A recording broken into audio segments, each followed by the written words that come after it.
Pada pagi ini kita akan bersama dalam sesi wawancara kita ya bersama dengan dua orang narasumber kita yang kita jemput ke studio 4 pagi.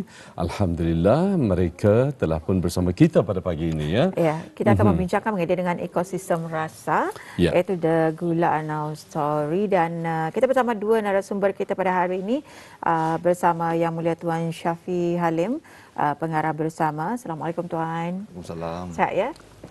Sihat? Sihat, alhamdulillah. Dan Ya. kita juga bersama Tuan Joshua Anak Belayan, iaitu pengarah bersama. Selamat pagi. Tuan. Apa khabar? Bagus, bagus. Baik, sihat Baik, alhamdulillah. Baik, tadi kami ada sempat saya dan juga Atun perkatakan apa macam mana bezanya antara Gula Anau, gula Melaka. Gula Anau dan gula Melaka. Tapi itu nanti akan dihuraikan ya. Kita akan mengenal nanti mengenai dengan gula Anau. Tetapi sebelum kita bersama Auda ya, bersama dengan narasumber kita pada pagi ini, kami akan kembali selepas ini kita saksikan sisipan ini. Apa kita? Ali, ano yung ano ako nga?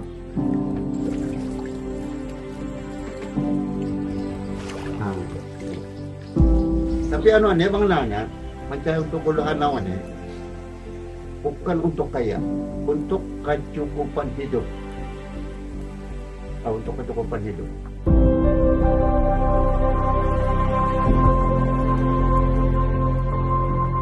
Yang membuat gula Anau tu.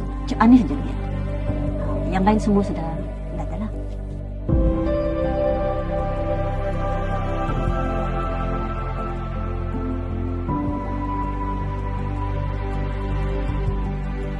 Gula Anau ini adalah satu yang seharusnya diperturunkan orang yang punya skill itu kepada generasi sekarang lah. As a cook, I want the future of Gula Anau to be widely utilized outside of the norm. It is something that we are losing. That would be a great way to revitalize our knowledge, our understanding, our history with Gula Anau.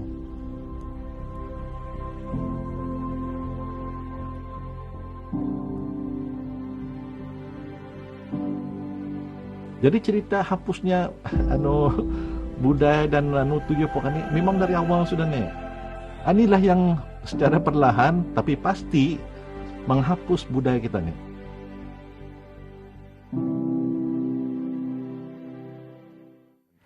Okey, itu dia yang dapat kita ni saksikan sebentar tadi, ekosistem rasa The Gula Anau Story. Dan kalau kita ni melihat penggambaran macam saya lihat macam ada filem dalam filem lah. Ya. Tapi memang lawa penggambaran sebentar tadi. Tapi apakah sebenarnya yang akan diceritakan lagi mengenai dengan wawancara kita pada hari ini? Baik, untuk pengenalannya. Mungkin boleh memperkenalkan diri terlebih dahulu dan juga peranan dalam projek ekosistem rasa untuk Tuan Shafi Halim. Nama saya Shafi Halim, seorang pengarah filem di Brunei, pengasas New Films. Sebelum ini saya ada memenangi Best Borneo Documentary ASEAN International Film Festival dengan film saya Wujud. Itulah. Okey. Kalau Tuan Joshua? Nama saya Joshua Anak Belayan. Saya co-director dalam projek ekosistem rasa. Saya juga project lead atau pengurusi untuk ekosistem rasa. Selaku dari itu saya juga Net Geo Young Explorer 2024 yang kira menjadi tajaan lah untuk bagi keran membuat dokumentari ini. Okey. Ya, itu dia Atul ya, dan juga Auda penonton sekalian, sedikit perkenalan kita bersama dengan dua orang narasumber kita ini, iaitu mengenai dengan ekosistem rasa The Gula Anau Story ini. Jadi untuk lebih lanjut lagi, kita ingin mengetahui ya, mungkin dapat menjelaskan siapa agaknya ni yang akan menjelaskan mengenai dengan apakah sebenarnya dokumentari ekosistem rasa ini. Siapa agaknya ni? Saya yang Joshua dulu. Baik, silakan. Konsep ekosistem rasa atau The Gula Anau Story ini bermula dari makanan tradisional penyaram. So saya selaku orang Iban selalunya ada kira macam traditional heritage kami. Dorang membuat adat memanggil miring. So masa salah satu offeringnya dorang itu simpan penyaram itu. So aku kira macam go back and forth sama kami punya researcher Nasri, dan kami tanya apa kan ia punya ingredient yang paling atau paling common. Betul, ia punya cerita ialah gula anau. So dari sana kami mau mendalam lagi, dan habis kami melihat lagi dalam mesej tersiratnya adalah di Brunei ni yang memperolehkan gula anau ni adalah masyarakat Kedayan. Dan ya dari sana dokumentari ini dilahirkan dan Syafi datang, so on and so forth lah. Okey. Jadi wawancara kita pada hari ini mengenai dengan ekosistem rasa ini, setiap satu ingredient itu yang daripada alam semula jadi. Sebenarnya itu yang dikomentarikan. Ya. Okey. Dan ianya bermula sebetulnya tadi kata Joshua daripada kuih penyeram. Jadi dalam kuih penyeram tersebut ya, asas yang paling utama adalah gula anau. Jadi maka timbullah ataupun tercetuslah idea untuk menjadikan ianya sebagai satu cerita mengenai dengan The Gula Anau Story ini ya. Okey. Jadi sangat menarik. Lepas ni terokai lagi ni yang wajat tempurung. Malam lagi ni habis wajat tempurung lagi ni. Itulah kan. Okey. Jadi memang rasanya Tani terinspirasi bila ini baru sedikit yang Tani tahu. Jadi bila Tani bercakap mengenai dengan inspirasi projek ini, mengapa projek ini dihasilkan, apa yang mendorong khususnya kita lah ya. Your team lah untuk membuat ini. Kan pasal Joshua tidak ada experience dalam filmmaking, so ia kontak saya sekali. Of course lah kan, dengan nama Net Geo, dengan excitement with the project, mestilah saya agree to be part of the project. Sekali apa yang saya sedar yang membuat projek ini adalah yang membuat gula anau, bukan saja gula anau tapi makanan pasar, latar belakang makanan itu semua ada cerita, semua ada orang yang bukannya saja susah tapi yang kerja keras untuk buat makanan ini. So kami mesti syukurilah makanan itu. Jadi daripada sanalah, dan juga dokumentari ini untuk mengamalkan amalan tradisional. Betul. Dan adakah ianya mencerminkan pengetahuan komuniti Kedayan?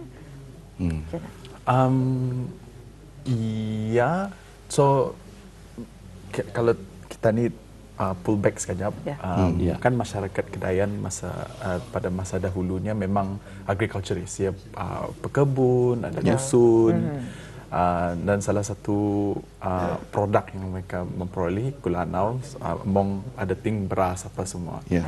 Lepas tu aspek yang kedua, orang Kedayan juga, dorang selalu barter trade sama orang di Kampung Aeng.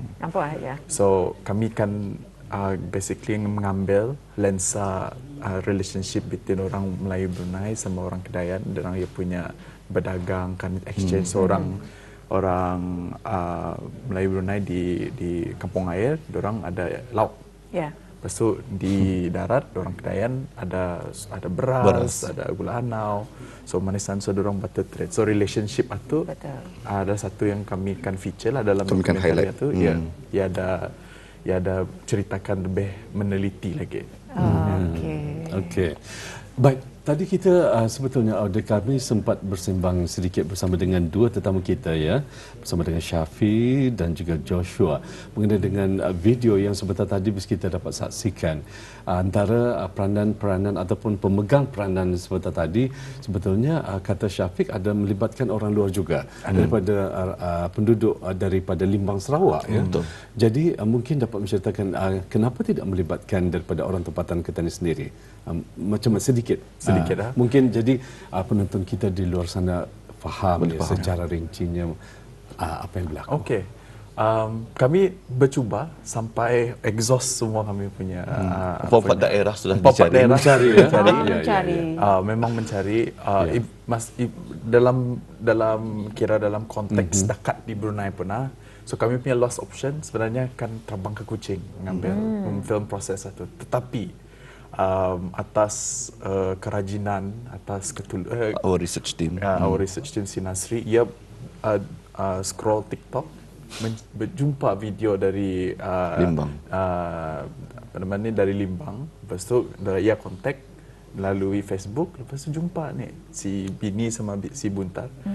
Kira kami punya protagonis lah dalam dokumentari ini. Dan kami berjumpa dan kami pun indah secara coincident lah. Dia tempat mereka tinggal ni hanya 5 minit dari Kampung Menunggul yang last practitioner di Brunei.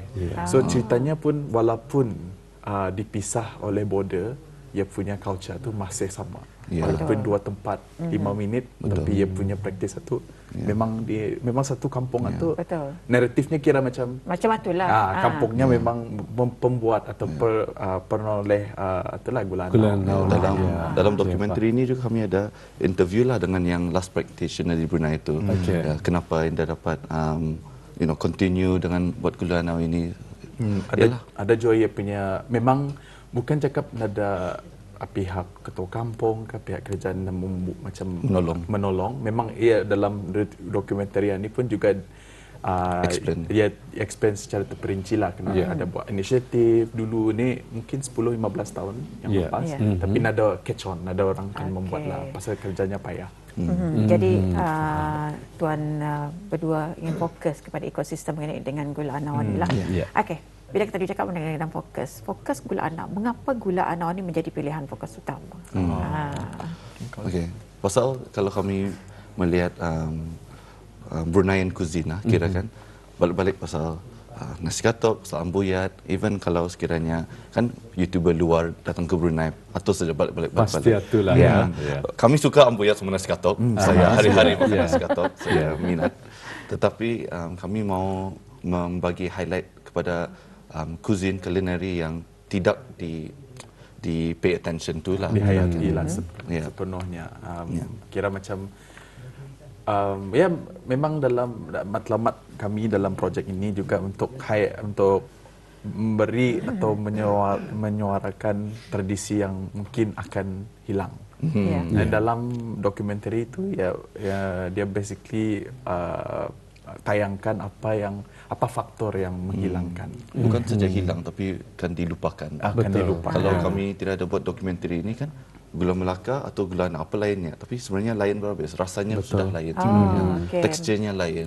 Cara pembuatannya juga cara masak pun kira macam salah satu elemen kira macam di rantau Nusantara ni kira macam di Palembang kalau dorang buat rendang dorang pakai gula aren.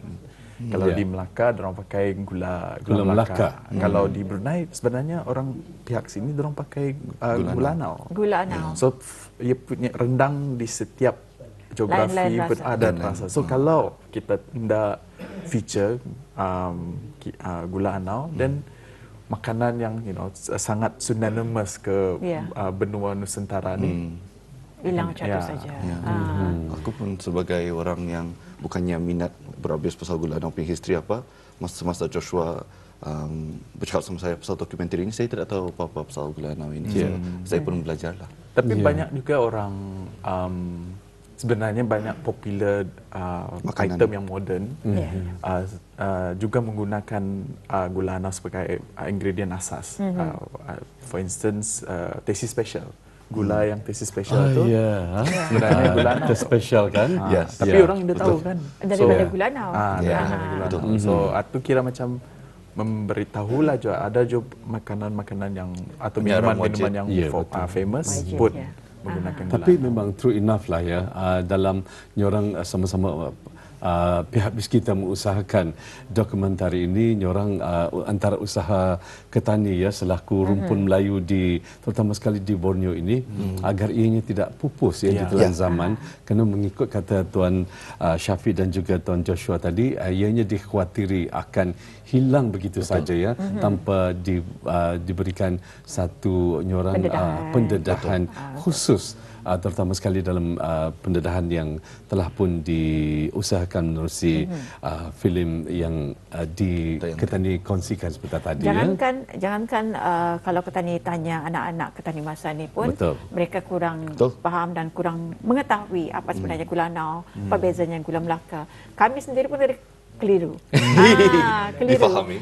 Jadi sebenarnya pendedahan macam ni bila atau menyebut mengenai anak-anak, jadi saya jadi terlintas belia lah ya. Betul, memang para belia kita ni. Ya. Dan kalau tadi macam kalau minuman kan cendol, ada kan cendol Gulanau. Belum lama ni pun di negara jiran ya, di Kuching, kita makan aiskrim Gulanau. Betul. Udah manis lagi. Betul. Tapi tak apalah, manis Setahun lagi sekali aku. ya. Makan sederhana. Bukan setahun sekali ya. Jadi bila kita bercakap mengenai dengan anak-anak, peranan belia sebenarnya, Ya. apakah antara peranan belia dalam projek? Projek Ya. So, umur saya sendiri 26 tahun. Ya. 28. Tapi semua tim kami memang Semua muda-muda. Semua muda-muda. Yalah, masa premier juga adalah orang tanya kenapa kami yang membuat, pasal kami muda, mungkin orang rasa kami tidak faham sebenarnya the importance of Gula Anau. Tapi saya jawapi, saya cakap, kalau bukan kami, kenapa orang tua Siapa tidak ada lagi? buat?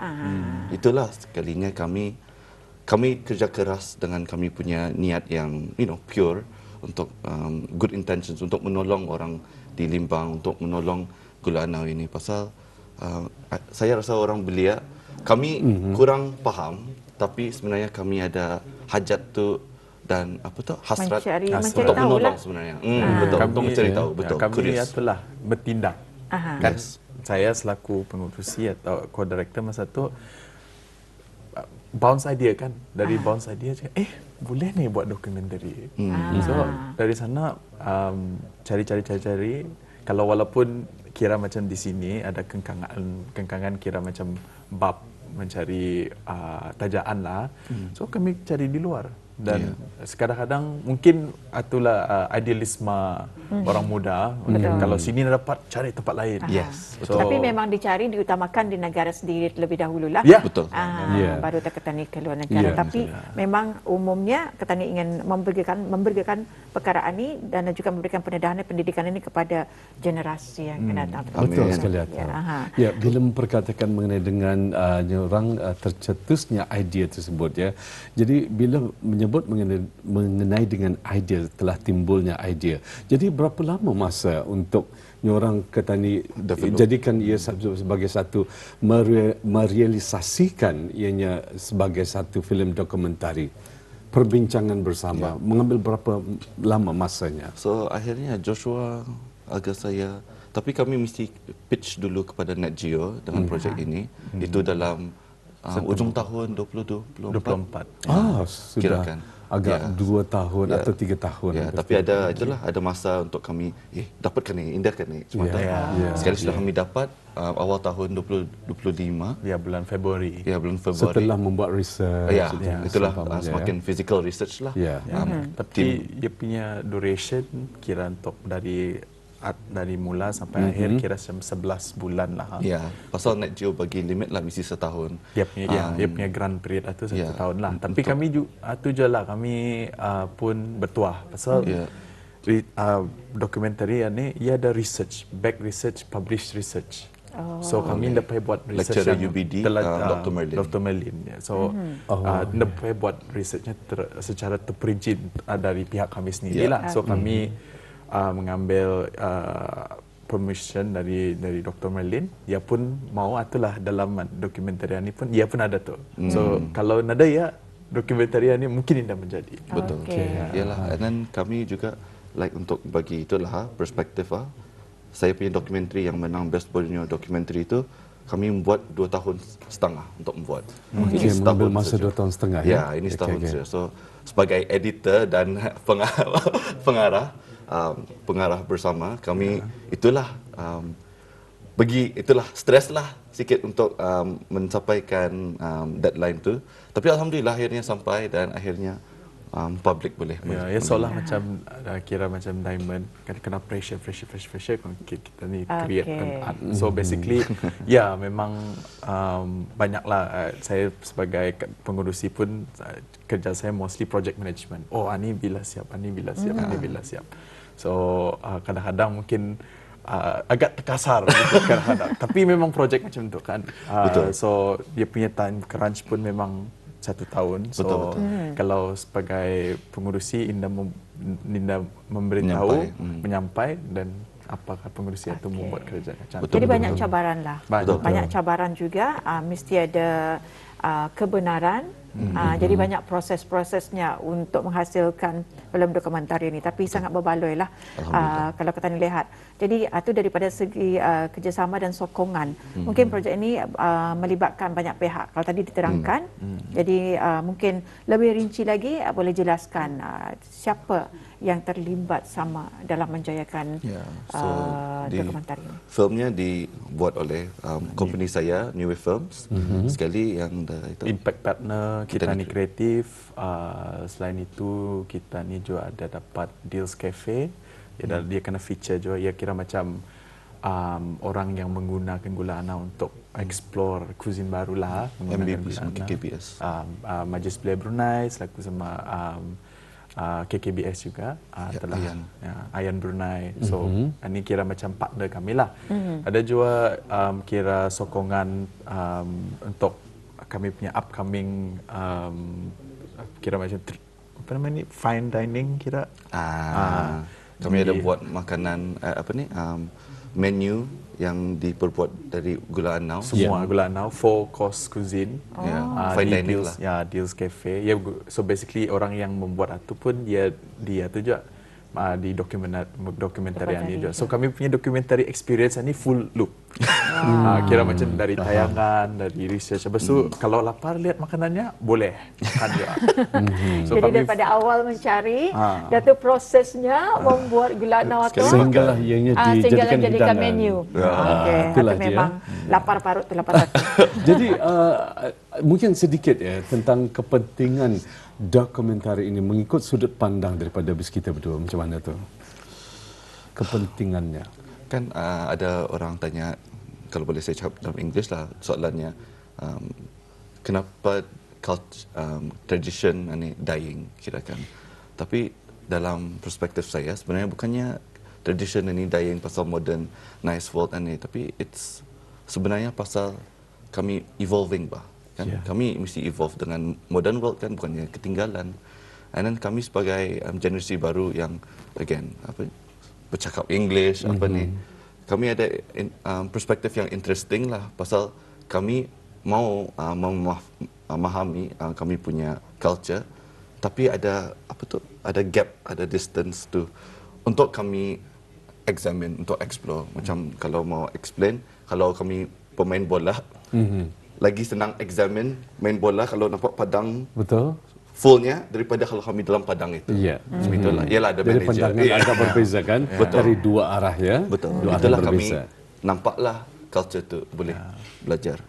Kalau untuk saya, pendapat saya mungkin dalam film ini sendiri pun ya basically mentayangkan ini adalah heritage yang orang-orang tua tadi tinggalkan. Apakah Auda akan membuat satu tentang ini? So kami buka soalan. Dia bukan macam itulah pasal kita ni dah buat tu, ni pasal kamu ini mau pasal generasi baru ni malas ya tadi. Bukan. Kami ada menunjuk salah. Kami hanya tayangkan ini orang yang membuat, ini pihak-pihak yang berperanan. Adakah anda akan menolong? Contohlah, basically sebenarnya supply and demand kan. Gula anau ni kalau orang ada interest, baru banyak orang balik, baru banyak lagi peneroka. So macam manilah kami dalam whole dokumentari ini kami akan bagi ekosistem buka mata sebenarnya. Tadi buka mata sebenarnya masyarakat.